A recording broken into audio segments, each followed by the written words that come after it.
The sentencing hearings were very emotional. It was a long few days listening to all of the testimony and learning all of these new things about the moments leading up to the attack, during and after.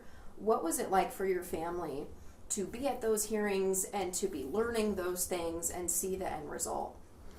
Yeah, I mean, it was a lot of things were new words heard. There was a lot of unknowns at the time.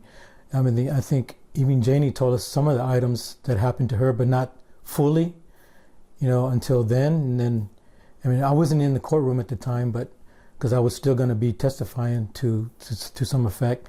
But yeah, a lot of things were in awe of. Before the attack, of all the bites that the dogs had been already bitten somebody, knocked somebody down and biting them. Previous people that have already been attacked. So, some of it we knew, but not all of it. And some of the new footage of people being attacked by those same dogs. That was like, in shock, I guess I might say. Like, we didn't know about that. After the sentencing, we talked about your family's reaction to the amount of time that they were given and their punishment. Now that they have moved forward with the appeal process, what has that been like for your family, knowing that they didn't agree with that and that they're now trying to lessen the sentence? Well, we did talk about that, and we for some reason we think that was part of the plea deal, not to appeal. I don't know if that was. I'm not sure. I'm still kind of vague on that, whether, appealing the sentence was part of the plea deal.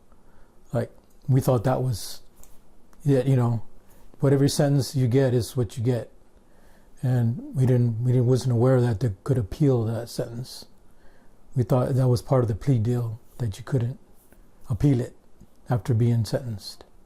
So you were surprised that they were able to appeal it. Now that process is going on and they're starting to file briefs about why the sentences should be lessened, what is your family's perspective on that? Do you feel that their sentences were fair, or should they be less? Well, I thought that was fair. Knowing that the dogs that they really, knowing what type of dogs they had, and knowing the effect that it had on the community of that Depla Street. It wasn't their first bite. The people knew around that neighborhood those dogs were dangerous.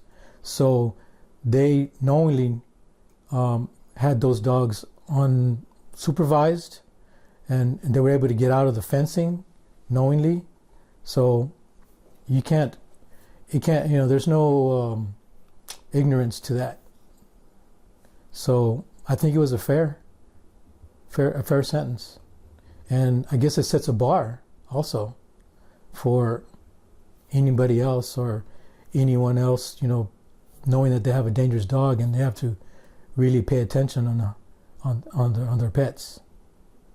In some of their appeals filings, they are wanting to have more blame placed on the city. And the argument is essentially, well, if the city had taken those dogs away before this, then this never would have happened. In your mind, how much of this is the dog owners versus the city itself? Well, I think the city does have a play in it, a part of it. I don't think they did any kind of, rechecks, or because they weren't considered dangerous dogs at the time. Mm-hmm. They weren't considered dangerous, dangerous dogs. So they had no recourse to come back and check on it, but they were already in their possession at least twice. So that should have triggered something beforehand, even though they weren't dangerous dogs. And like I said before, the dog owners knew those dogs they're biting people, and they should have got rid of them way before that. And they knew what the potential of those dogs could do. Members of your family have another lawsuit now against the city of San Antonio in federal court. What do you hope comes from that in terms of change from the city? The focus on dangerous dogs, the focus on loose pets, focus on education about responsible dog ownership. Like in the initial, I guess, last year, I saw a lot more advertisement of responsible dog ownership. Now it's kind of dwindled. It's not as prominent as it was before. I wish they would put more footage out for, ACS would put their commercials about being responsible dog ownerships and do more to educate the city of San Antonio. In the last year, the city of San Antonio has passed some stricter consequences for irresponsible dog owners. Mm-hmm. The fine structure has gone up. If ACS captures a loose pet, they're able to spay or neuter it. And when you go to file that affidavit for an aggressive or a dangerous dog designation, you can have your name blocked from it. Right. So your neighbors may not be able to figure out who it is that filed filed it unless it goes further in the court process. What are your thoughts on those measures, and do you think that it's enough? Well, it's a step in the right direction as far as the being penalized and having those dogs either spayed or neutered if they're not already, and then it'll be the cost of the owner. And the anonymous affidavits, that's a progress and a step forward. But like I was hearing during the court, like the state law says, it could be, the affidavit can be by anyone. It doesn't have to be a citizen. It could be the police officer, the firefighter, any official that was there on scene can make the affidavit. It doesn't say specifically a citizen. So that's why I think some of the verbiage seems to be, vague when they say, well, they didn't put an affidavit in. But it doesn't have to be a certain person. If there's a dog bite and there's a police report, the policeman can put that affidavit. It's any person. So, then you're taking the stress off the citizen if the policeman puts it, or the firefighter, or the ACS person. So that's one way to look at it that way, And speaking of the affidavit process, a lot of that is dictated by state law. Representative Liz Campos has refiled the Ramon Najera Act this year. It passed. The governor vetoed it. There was actually a couple dangerous dog bills that have been filed this session. What do you hope to see this year from those bills? Well, that's the same as what the city did. I hope it passes. There needs to be a little more stricter penalties. I mean, there's got to be another bar set. If is this going to happen? You're going to get fined. The affidavits, it's a good idea, and hopefully the citizen will do that if they see something aggressive of a dog, a dog that's roaming or your neighbor's pet, being aggressive. Hopefully that would happen. We talked about this a little bit last year too, but what does justice look like for your family in this scenario, and do you feel that you have gotten that at this point? Well, we've gotten justice on the physical part of it, the loss of a loved one. I think we've got some justice, but there was still two entities that were at fault. And I believe once the city sort of admits that it was their fault, like they should have took more measures to hold on to those dogs. And of all the dog, calls, the 911 calls that were sent to previous, for the 2 years before that, they knew that something was there, something was happening. There was too many calls to that street number. There should have been something done before that. And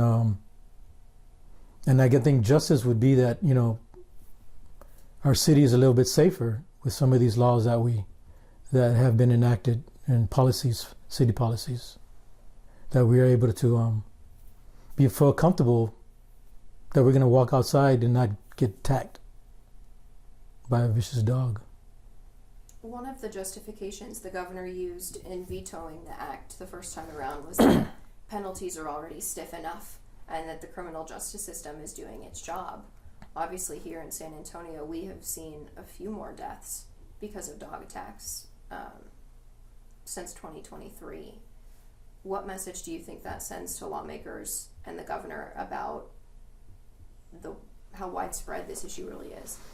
Yeah, I guess death is like the ultimate, penalty, I guess, as far as the person owns the dog. That's a felony. Mm-hmm. But, most likely you're going to get more dog bites and bodily injuries from a dog.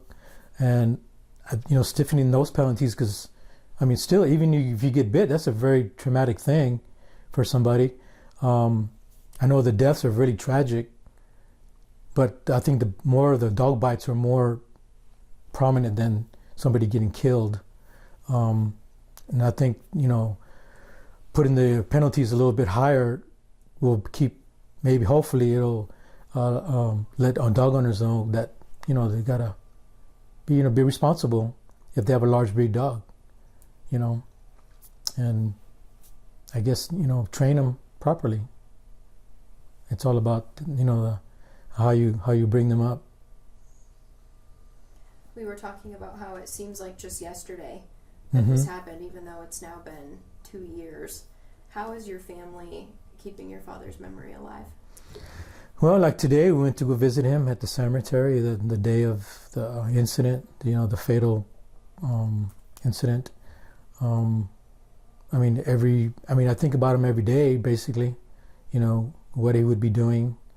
But I think he would be extremely proud of all of us, of standing up and voicing, what's wrong.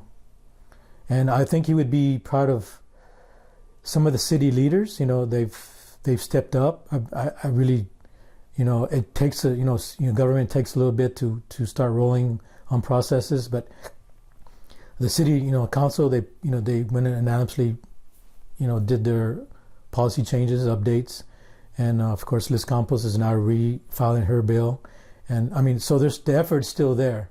They haven't it's not gone under the rug. So I can say that that's progress in the right direction. I think he would be proud of you guys too. Yeah.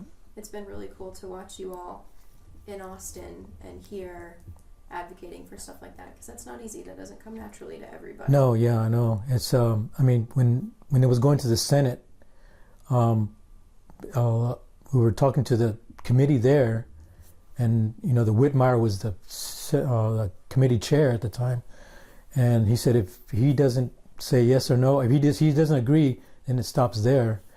So I pretty much had everybody calling over there, anybody I could think of, to call his office and say yes, I'm for this House bill, and it passed. I guess it worked. So the voice of the people is heard. And I can say firsthand that it did work. But ultimately it got killed or vetoed by the governor. So both houses agreed. There's got to be something done. So. We'll be watching that to see what happens this time around as well.